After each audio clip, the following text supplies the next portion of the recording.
हाय आज करायचं गवारी शेंग टाकलंय, खोबरं, लसूण, अद्रक, कोथिंबीर सगळं बारीक करून घेतलं मिक्सरला आणि तेलात भाजून घेतलं चांगलं.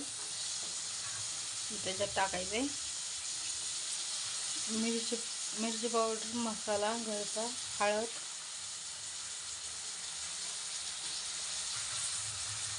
आणि गवार 2 पाण्याने धुवून चांगलं मिक्स करून घ्यायचं.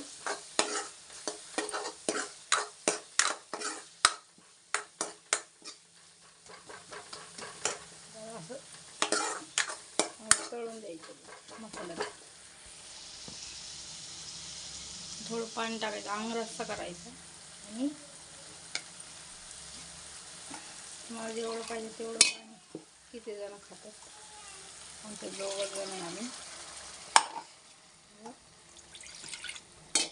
पाणी